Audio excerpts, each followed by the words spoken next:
News studio में आपको खुशामदीद कहेंगे। बुलेटिन का आगाज करेंगे एक अहम खबर के साथ। गरीब को दाल रोटी के भी लाले पड़ गए। मुंह से निवाला छीनने की कोशिश। नान भाइयों ने खुद साख्ता कीमतें बढ़ा दी। सादा रोटी 8 से 10 रुपए की कर दी गई। 20 किलो आटे का थैला 860 से बढ़ाकर 1100 रुपए तक पहुंचा दिया गया। तंदूर मालिकान का मौकिफ है कि हुकूमत कहां है, क्या अब घास खाकर जिंदगी गुजारें। महंगाई के मारे अवाम हुक्मरानों पर बरस पड़े हैं। आपको बताते चलें कि गरीब को दाल रोटी के भी लाले पड़ गए हैं। मुंह से निवाला छीनने की कोशिश की गई है। नान भाइयों ने खुद साख्ता कीमतें बढ़ा दी हैं। शहजाद खान हमारे साथ मौजूद हैं। शहजाद खान, बताइएगा कि मुर्गी के बाद सब्जियों की कीमतें बढ़ी और अब रोटी भी अवाम की पहुंच से दूर होती नजर आ रही है। और जी बिल्कुल, तब्दीली सरकार के दौर में आवाम को रोटी के भी लाले पड़ गए हैं, क्योंकि नान भाइयों ने रोटी की कीमतों में 2 रुपए का इजाफा कर दिया है और मुल्क की तारीख में पहली मरतबा रोटी की कीमत 2 रुपए बढ़ने के बाद 8 रुपए से 10 रुपए पर जा पहुंची है। और अब गुलबर्ग, कैंट, डिफेंस, इसके अलावा गुलशन रावी, बंद रोड और मुतअद्दिद इलाकों में जो रोटी है वो अब शहरियों को 8 रुपए की नहीं बल्कि ये 10 रुपए की मिलेगी। एक रोटी के लिए शहरियों को 10 रुपए का नोट देना होगा। और इस हवाले से जो मुख्तलिफ तंदूर मालकान थे उनसे भी हमारी गुफ्तगू हुई, तो वो इस हवाले से ये कहते हुए पाए गए, उनका ये कहना था कि जो 20 किलो आटे का थैला था वो ईद से पहले 860 रुपए का उन्हें मिल रहा था, और अब 20 किलो आटे का थैला जो है वो 1050 रुपए से लेके 1100 रुपए तक मिल रहा है। तो इसलिए वो भी मजबूर हैं कि वो रोटी की कीमतों में लामहला इजाफा करें। उनका ये कहना था कि तब्दीली सरकार के दौर में उनके लिए भी तंदूर चलाना, रोजगार चलाना और अपने बच्चों का पेट पालना जो है वो निहायत मुश्किल हो चुका है। हुकूमत इसका अल्टरनेटिव सोल्यूशन बताएगी। जब वो आटे की कीमतें हुकूमत अगर बढ़ाएगी तो लामहला उनको रोटी की कीमतें भी बढ़ानी पड़ेंगी। ये किसी तरह से नहीं हो सकता कि आटे की कीमतें तो 200-250 रुपए फी थैला बढ़े और रोटी की कीमत ना बढ़ाई जाए। इसलिए इस वजह की बुनियाद पर नान भाई एसोसिएशन ने रोटी की कीमतों में 2 रुपए तक का इजाफा कर दिया है, और इसका तमाम तर जो खमियाजा है वो आम आवाम 2 रुपए तक का इजाफा कर दिया गया है। सदर नान भाई एसोसिएशन आफ्ताब गिल ने भी हमें ज्वाइन किया है। सर, बहुत शुक्रिया आपके वक्त का। आफ्ताब साहब, बताइएगा कि अवाम के मुंह से निवाला छीनने की कोशिश की गई है। नान भाइयों ने खुद साख्ता कीमतें बढ़ा दी हैं, क्या कहेंगे आप? जी, बिस्मिल्लाहिर्रहमानिर्रहीम। बहुत शुक्रिया जनाब। गुजारिश ये है कि रोटी जो है वो आटे से बनती है। जैसे शहजाद भाई ने अभी बात की कि बाजार में आटा जो है वो 860 से बढ़ाकर 1000 रुपये तक फैला हो गया है। तो अब मुझे ये बताएं मेरे भाई कि जब रोटी आटे से बनेगी तो जब आटा महंगा हो जाएगा तो उसके लिए फिर रोटी कैसे कंट्रोल रह सकती है? एक चीज तो ये है। दूसरी चीज ये है कि अभी प्रॉपर एसोसिएशन ने कोई ऐलान नहीं किया, ना हमने खुद साख्ता कीमतें बढ़ाई हैं।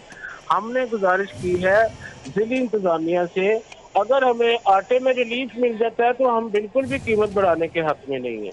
हमें पता है कि रोटी जो है एक बेसिक इशू है, और क्योंकि हम खुद गरीब लोग हैं, मजदूर हैं, और मजदूर की पहुंच से बाहर नहीं होना चाहिए। लेकिन इसके पहले हुकूमत को सोचना चाहिए था, जब उन्होंने किसान को रिलीफ देने के लिए गंदम की कीमत बढ़ाई, और जब उनको ये पता था कि गंदम की कीमत बढ़ेगी तो वो ऑटोमेटिकली आटे पे इसका असर होना है। और जब आटा महंगा हो जाएगा तो फिर तंदूर वाला बेचारा किस तरह कम रेट पे रोटी बेच सकता है? इसके साथ हमारे गैस के मामला होते हैं, हमारी लेबर की जो होती है तनख्वाहें वो हमें बढ़ानी पड़ती हैं, और हर साल दुकानों का किराए हमें बढ़ाने पड़ते हैं। तो ऐसा कोई सिलसिला नहीं है। अगर हमारे साथ बैठ के बात की जाए, हमें आटे में रिलीफ दिया जाए तो कोई ऐसा इशू नहीं है जी, हम आटे रोटी की कीमत बिल्कुल नहीं बढ़ाएंगे। जी, बहुत शुक्रिया आफ्ताब गिल साहब। सदर नान भाई एसोसिएशन हमारे साथ मौजूद थे। शहजाद खान अब्दाली भी हमारे साथ मौजूद थे। आप दोनों का बहुत शुक्रिया।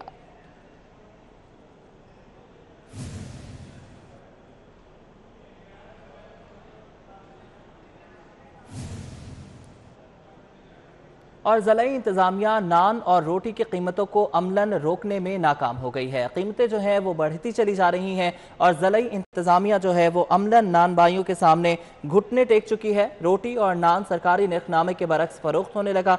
मजीद बात करेंगे राव दिलशाद हुसैन से। राव दिलशाद, बताइएगा कि DC ने तो कहा था कि कीमतें नहीं बढ़ाने दी जाएंगी, लेकिन ये तो बढ़ चुकी हैं।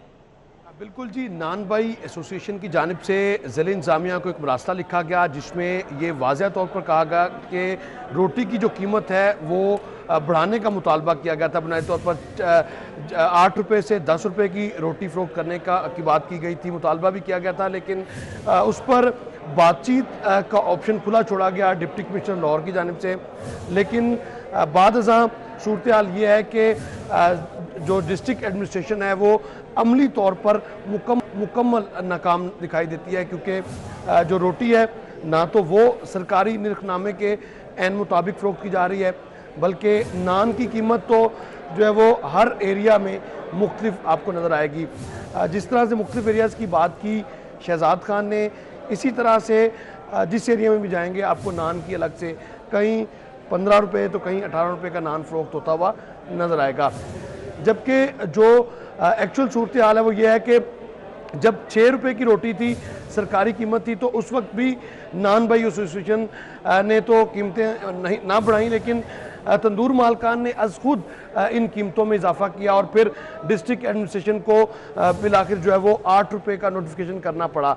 अब भी सूरत हाल ये है कि अज खुद कीमतों में इजाफा कर दिया गया है नान भाइयों की जानिब से, और होगा क्या कि ज़िले इंतज़ामिया अमली तौर पर चूँकि घुटने टेक चुकी है, रोकने में नाकाम है, और बिल आखिर जो है वो इस मामले को सेटल करने के लिए एक नया नोटिफिकेशन जो है वो निकालेगी।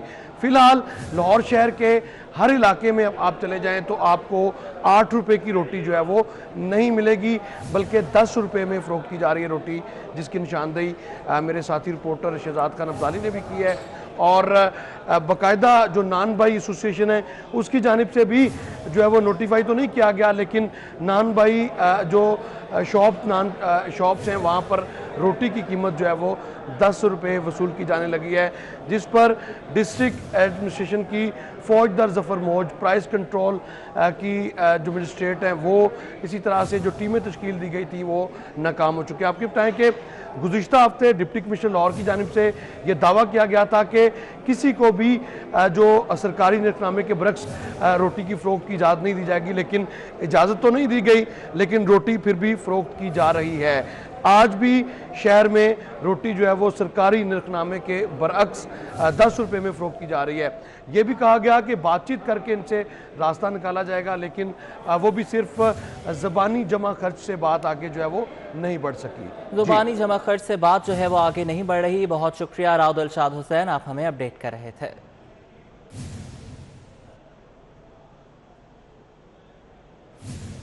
कि शहबाज शरीफ को सफरी इजाजत ना देने वाले सब इंस्पेक्टर पर इनामात की बरसात, कैश इनाम के साथ तारीफी सनद भी जारी की गई है। Director IFIA Punjab zone 1 doctor Rizwan ने तारीफी सर्टिफिकेट जारी किया। सब इंस्पेक्टर एजाज अहमद ने बगैर किसी दबाव के शहबाज शरीफ को सफर करने से रोका था। शहबाज शरीफ का नाम ब्लैक लिस्ट में शामिल होने पर सफर की इजाजत नहीं दी थी। बात करेंगे इरफान मलिक से। इरफान मलिक, अपडेट कीजिएगा इस हवाले से।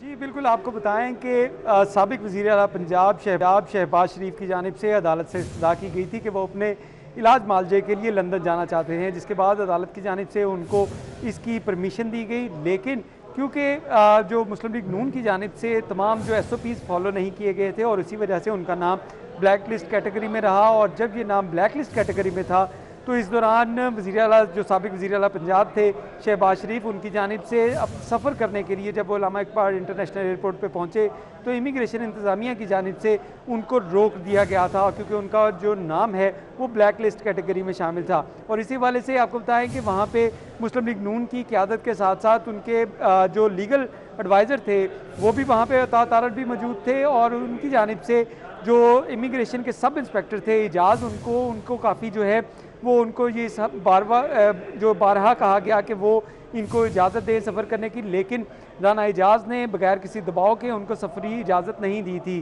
तो इसके बाद ये वीडियो काफ़ी वायरल भी हुई, और इस वीडियो के वायरल होने के बाद अब director FIA Punjab zone 1 doctor Rizwan की जानिब से इमिग्रेशन के जो सब इंस्पेक्टर थे राना एजाज, उनके लिए CC2 सर्टिफिकेट जो है वो जारी किया गया, और उसके साथ साथ उनको 10,000 रुपया कैश जो है वो भी अवार्ड किया गया है। जी बहुत शुक्रिया इरफान मलिक, आप हमें तफसीलन अपडेट कर रहे थे। सरकारी हस्पतालों के मुलाजमीन का मुबैना तौर पर बेनामी कंपनियों का मालिक होने का इंकशाफ। बाज़ मुलाजमीन बेनामी कंपनियों के जरिए हस्पतालों में होने वाली खरीदारी में माली फवायद हासिल करते हैं। ज़राए का कहना है कि डॉक्टर्स और मुलाजमीन अद्वियात, आलात, डिस्पोजेबल अशिया समेत दीगर की खरीदारी में अपनी पसंद की कंपनी को फायदा पहुंचाते हैं। महकमा स्पेशलाइज्ड हेल्थ केयर की नाजायज कारोबार रोकने के हवाले से पॉलिसी तैयार।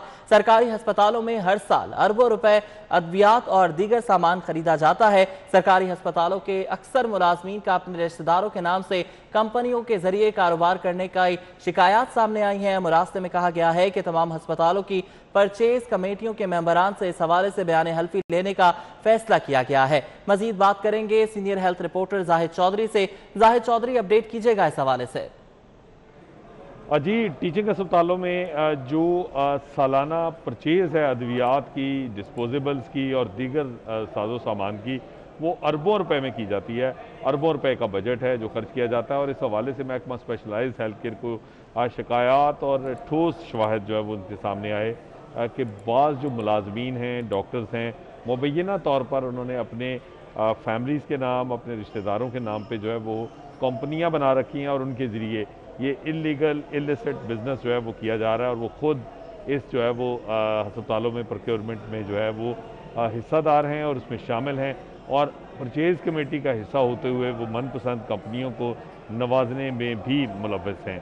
इस सूरत हाल पर जो है वो महकमा स्पेशलाइज्ड हेल्थ केयर की जानिब से तमाम टीचिंग अस्पतालों के प्रिंसिपल, वाइस चांसलर, MSs जो हैं उनके नाम एक मरासरा इरसाल किया गया है जिसमें यह कहा गया है कि फौरी तौर पर जो अस्पतालों की परचेज़ कमेटियाँ हैं उनमें शामिल जो अरकान हैं जिसमें डॉक्टर्स और दीगर मुलाजमीन शामिल हैं उनसे जो है वो बयान हल्फी हासिल किए जाएँ और इन बयान हल्फी को जो है वो वाइस चांसलर, प्रिंसिपल्स और MSs जो हैं वो काउंटर साइन करें और इसकी तस्दीक करें और ताकि इसके मुताबिक जो है वो इन एफिडेविट के बाद अगर कोई भी मुलाजम, कोई भी जो है वो अस्पताल का डॉक्टर या एहलकार किसी भी तरह के जो है वो इस तरह के बिजनेस में मुलव्वस है तो उसके खिलाफ सख्त तरीन कार्रवाई की जा सके।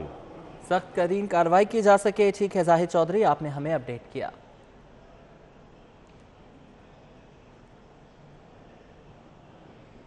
एक और अहम खबर शामिल करेंगे। शराज टाउन और बुद्ध बाजार के इलाके में तरक्याती काम के दौरान गैस पाइपलाइन फट गई है।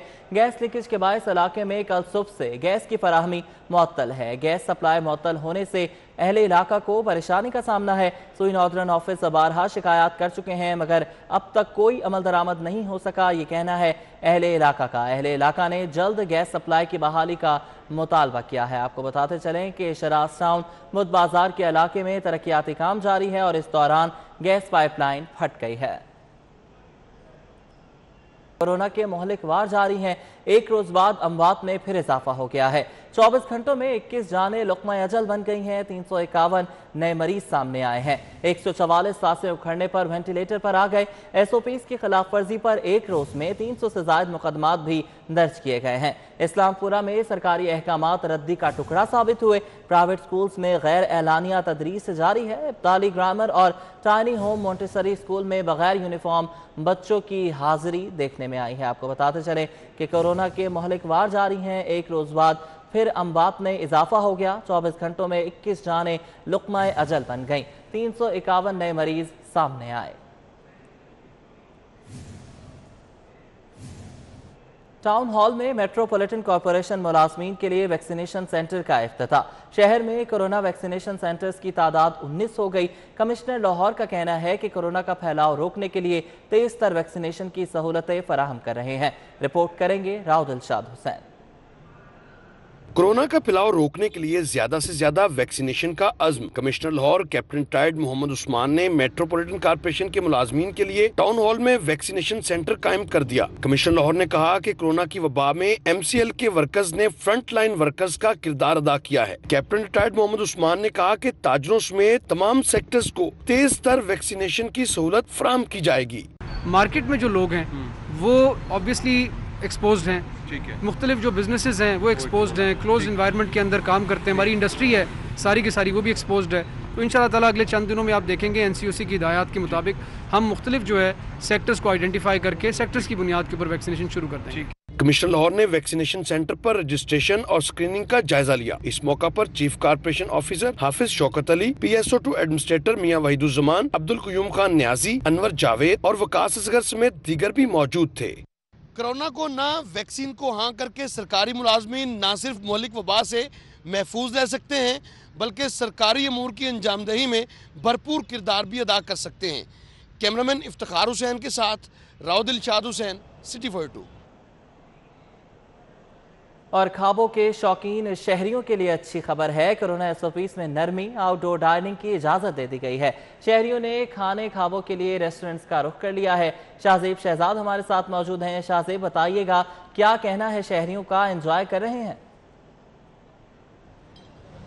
जी बिल्कुल, खाने और ख्वाबों के शौकीन शहरियों के लिए बहुत अच्छी खबर है कि बहुत दिनों बाद कोरोना SOPs के अंदर नरमी की गई है और आउटडोर रेस्टोरेंट्स को रात 12 बजे तक ओपन रखने के लिए इजाज़त दे दी गई है, जिसकी वजह से शहरियों की एक बड़ी तादाद जो है वो रेस्टोरेंट्स का रुख कर रही है। कोई नली नहारी का ऑर्डर देना चाहता है तो कोई टिक्के कबाब के जो है वो मज़े लूटना चाहता है। इसी तरह एक फैमिली जो है वो हमारे साथ यहाँ पे मौजूद है, इनकी तरफ जाएंगे, इनसे बात करेंगे।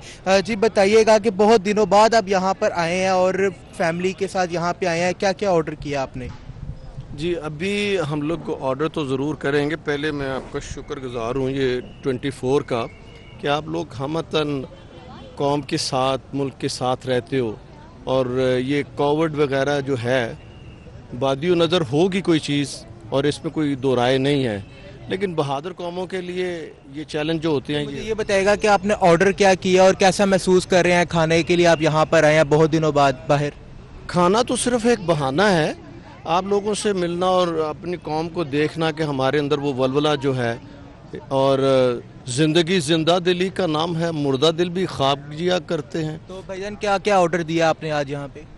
ऑर्डर हमने पूछा कि भाई आपके पास जो सबसे डिलीशियस चीज़ जो आपके पास काइंडली वो हमें खिला दीजिए, इसमें हम भी खुश हो जाएंगे और अल्लाह की ज़ात भी खुश हो। जी बिल्कुल, मुख्तलिफ ऑर्डर यहाँ पे इन्होंने दिए हैं और जो सबसे डिलीशियस चीज़ है वो इन्होंने रेस्टोरेंट इंतज़ामिया को कहा है कि वो लेकर आएँ ताकि वो अपनी फैमिली के साथ बैठ के जो है वो यहाँ पे उससे लुत्फ़अंदोज़ हो सकें। जी बहुत शुक्रिया शाहजेब, आप हमें अपडेट कर रहे थे। और commissioner Lahore captain retired Mohammad Usman का डिविजनल सतह पर इंसदाद देंगी जायजा इजलास। कमिश्नर ने हॉटस्पॉट्स को 7 दिन के अंदर क्लियर कराना लाजमी करार दे दिया। कमिश्नर लाहौर की ज़ेर सदारत इजलास में additional commissioner Aman Anwar Qidwai, AC revenue Syed Munawar Abbas Bukhari, Salman Ahmed programme manager PITB और लाहौर के तमाम ACs ने शिरकत की। इंसदाद देंगी इजलास में अजला के तमाम DCs और ACs ने बजरिया वीडियो लिंक शिरकत की।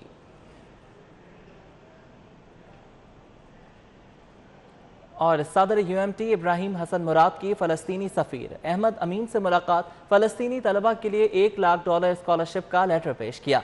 सदर university of management and technology Ibrahim Hassan Murad ने फ़लस्तीनी सफ़ीर अहमद अमीन से मुलाकात करते हुए कहा कि पाकिस्तान के नौजवान और कौम आखिरी सांस तक फ़लस्तीनी अवाम के साथ हैं। गजा में इसराइल की दहशतगर्दी और मासूम अवाम का कत्ल इंसानियत के मुँह पर तमाचा है। और स्टूडियो से फिल वक्त इतना ही। आप देखते रहिए सिटी 42।